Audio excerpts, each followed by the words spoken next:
Bonjour, namasté, bienvenue sur ce deuxième jour de pratique, une posture par jour. Et donc aujourd'hui, nous allons voir une posture qui va vous permettre vraiment de retrouver votre sérénité. Donc ce n'est pas de la magie, c'est simplement, vous allez voir la façon dont on pratique, la façon dont on se concentre et l'intention qu'on met derrière la posture qui fait que quelque chose se produit. Avant ça, je vous invite évidemment à cliquer sur la petite icône en bas à droite de cette vidéo, s'abonner, afin que vous ratiez aucune vidéo, qu'on reste connecté. Et vous pouvez aussi me rejoindre en direct sur des cours qui sont donnés sur Zoom le mardi, le jeudi et le samedi. Vous pouvez cliquer sur le lien qui est dans la description de cette vidéo. Je vais essayer aussi de faire apparaître en haut, si c'est possible, le lien direct en haut de la vidéo.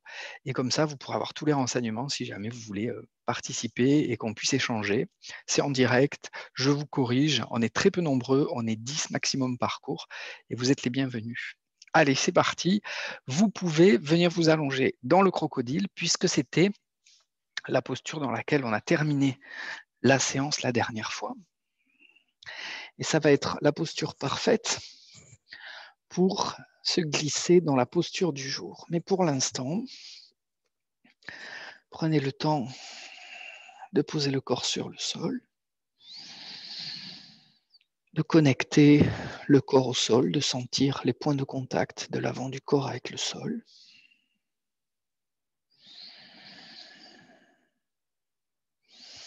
Si vous avez déjà pratiqué la première vidéo, vous pouvez avancer un petit peu pour passer directement à la posture, mais vous verrez, il y aura un petit bonus, il y aura un jour 8 dans lequel toutes les postures s'enchaîneront. Donc sentez bien le corps sur le sol et ensuite déplacez la conscience sur le souffle.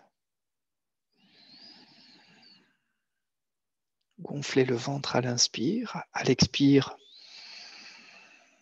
le ventre redescend. Évidemment, on respire uniquement par le nez. Sentez aussi que chaque fois que vous inspirez et que le corps se soulève, il y a une petite sensation d'ouverture au niveau du bas du dos.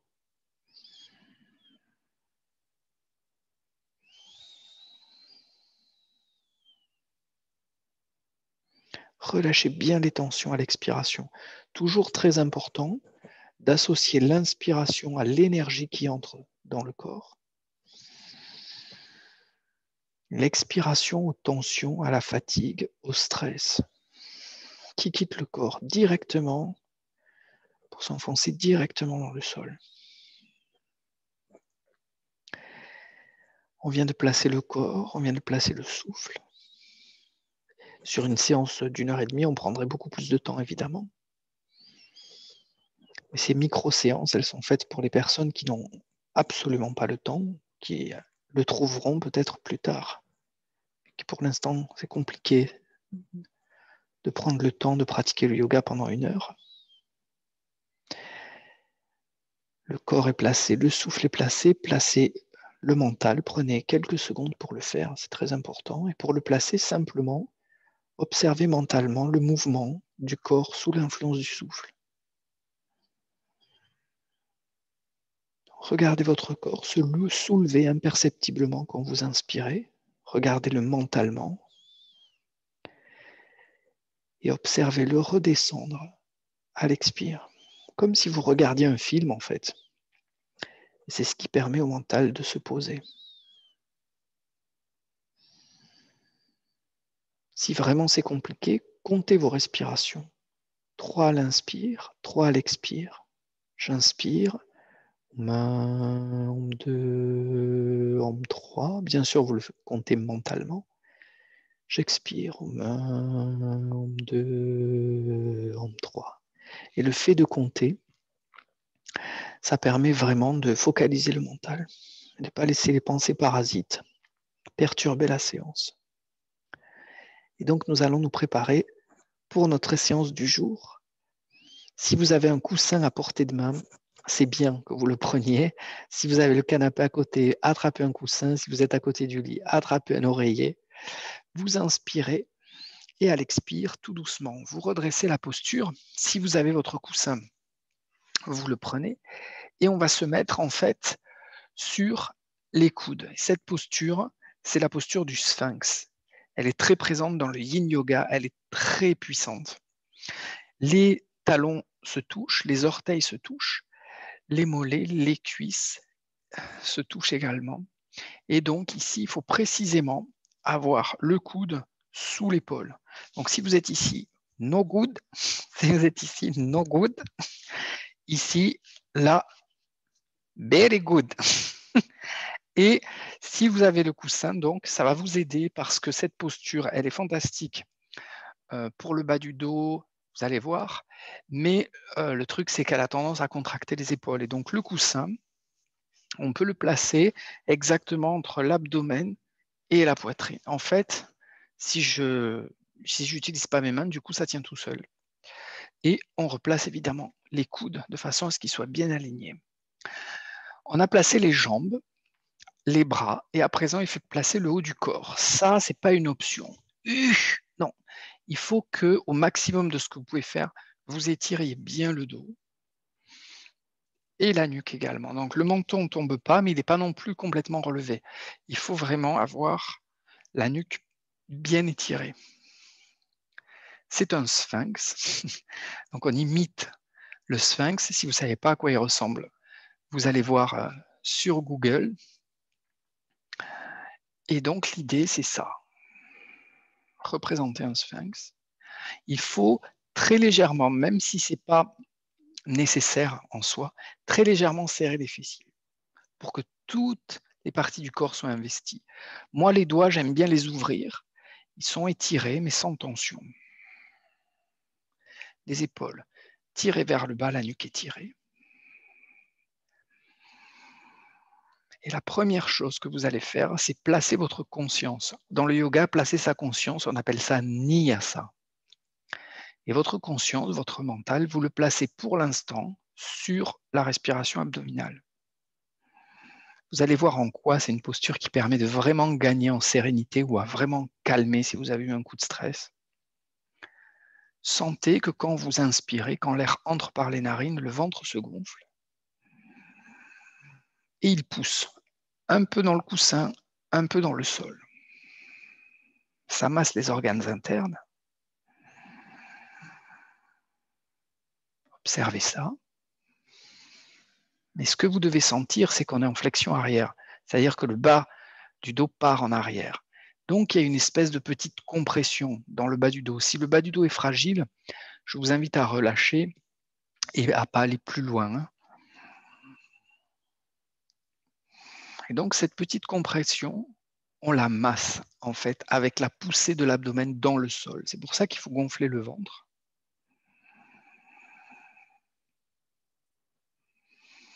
Et donc, sentez qu'avec votre respiration abdominale,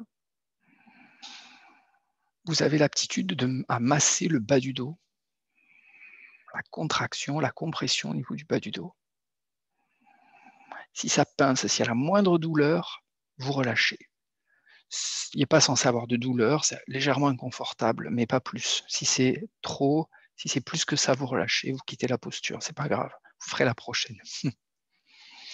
Gardez la tête droite.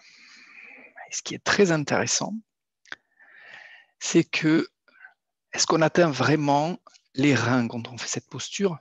Je ne sais pas. Mais vous devez quand même sentir qu'il y a une pression qui est exercée dans la zone des reins. Et sur les reins, il y a ce qu'on appelle les glandes surrénales qui sécrètent une hormone qui s'appelle l'adrénaline, qui, quand elle est sécrétée, c'est qu'il y a une notion de stress ou bien il y a un effort physique qui est fait et il faut booster le corps, quoi. Donc, il y a quand même cette notion de stress quand les glandes surrénales sécrètent l'adrénaline. Donc, on espère que dans cette posture, quand on inspire suffisamment profondément dans le ventre, ça a un certain effet sur les glandes surrénales.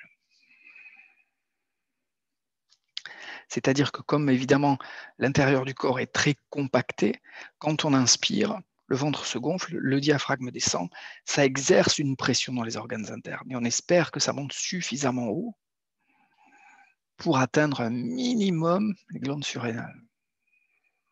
Donc elle est intéressante, cette compression qu'on essaie d'avoir en ce moment. Sans elle, on n'atteindrait rien du tout.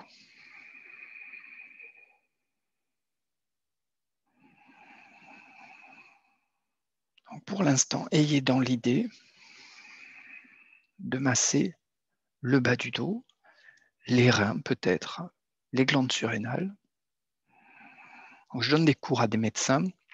Je fais très attention quand on parle de quel côté médical, parce que je ne suis pas du tout médecin, donc je n'ai aucune légitimité.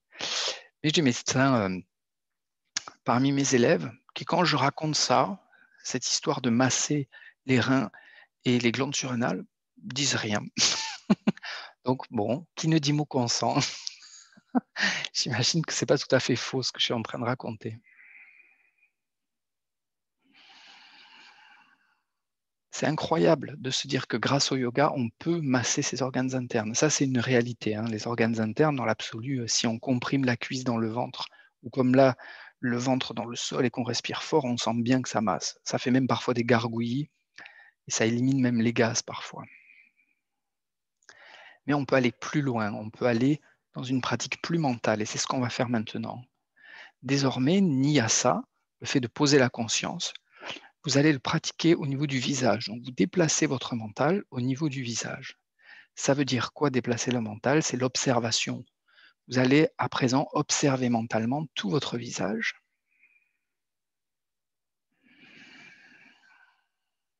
C'est très long, hein. Là on reste longtemps dans la posture. Donc si c'est trop, vous relâchez, vous faites une pause, vous reprenez après ou bien vous arrêtez là, c'est OK. Quand vous observez votre visage, imaginez que vous le scannez comme vous scanneriez un document. Vous le balayez mentalement et vous recherchez les microtensions. Les microtensions, je pense aux dents, aux mâchoires qui sont serrées. Desserrez-les si c'est le cas. Les muscles des lèvres, détendez-les. Défroncez les sourcils.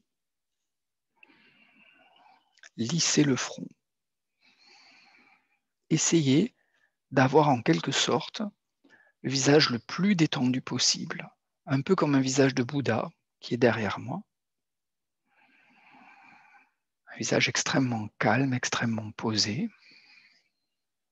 Puis vous pouvez ramener à la conscience cette image du sphinx, qui est donc cette immense sculpture au milieu du désert égyptien, et qui depuis des milliers d'années n'a pas bougé, malgré les tempêtes de sable.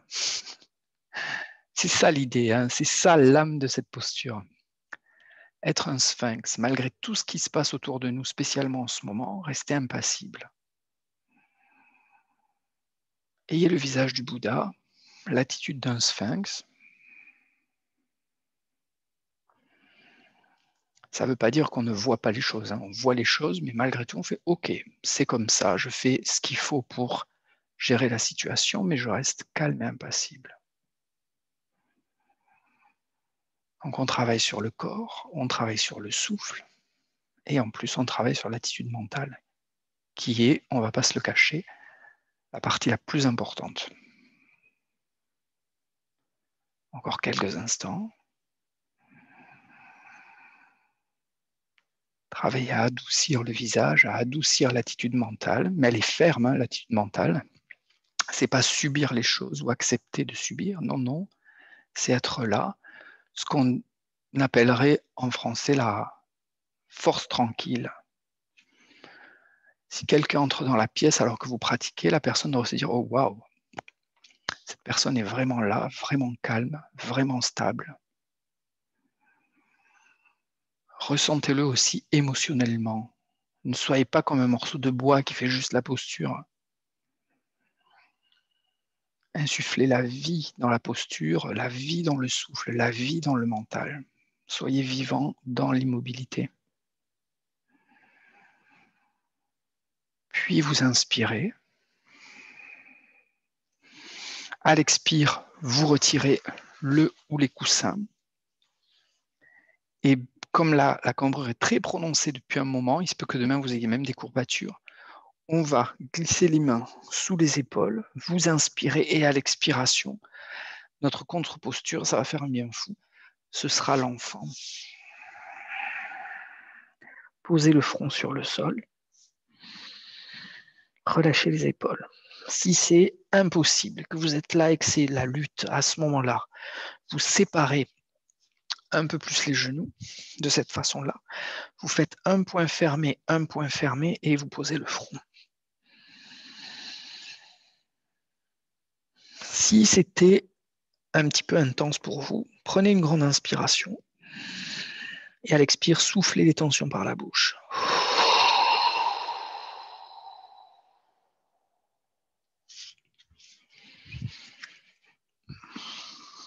Dans l'enfant, prenez le temps de relâcher les épaules. C'est la contre-posture, mais c'est aussi le moment où on relâche tout pour laisser infuser la posture précédente, le sphinx. Sentez que quand l'abdomen se gonfle, encore une fois, ça ne pousse pas dans le sol cette fois-ci, mais dans l'abdomen. Donc ça soulage le bas du dos qui a été contracté, comprimé. Vous pouvez respirer exagérément quelques instants dans l'abdomen. Sentez cette poussée, ce massage des organes internes. Ce dos qui était fermé, verrouillé, acceptez de l'ouvrir sous l'influence du souffle.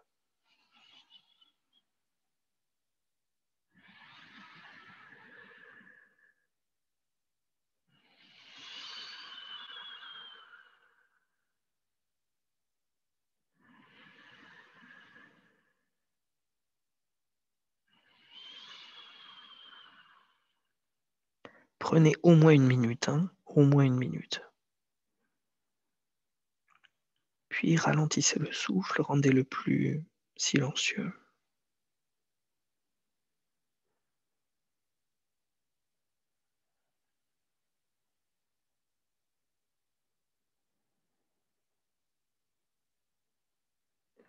Sentez que même juste une posture, ça a un effet incroyable sur le corps, sur le mental.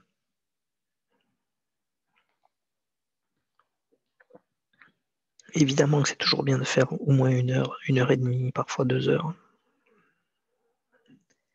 Il vaut mieux faire 5 minutes comme on vient de les faire, très proprement, avec une relaxation initiale, en prenant le temps de s'installer dans la posture, puis une petite relaxation finale comme on est en train de faire, plutôt que de rien faire du tout, c'est évident.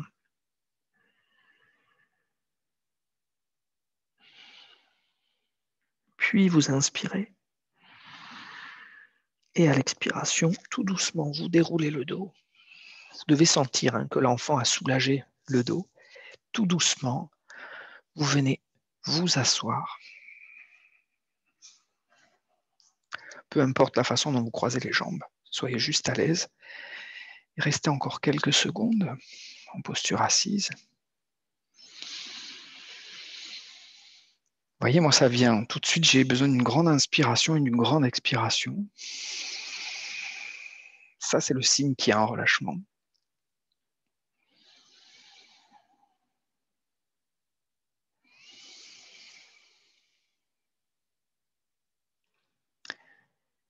Et je vous remercie infiniment. N'hésitez pas à laisser un petit commentaire si vous le désirez ou si vous avez des questions également, un petit commentaire sous la vidéo. Merci infiniment. À demain. Namasté.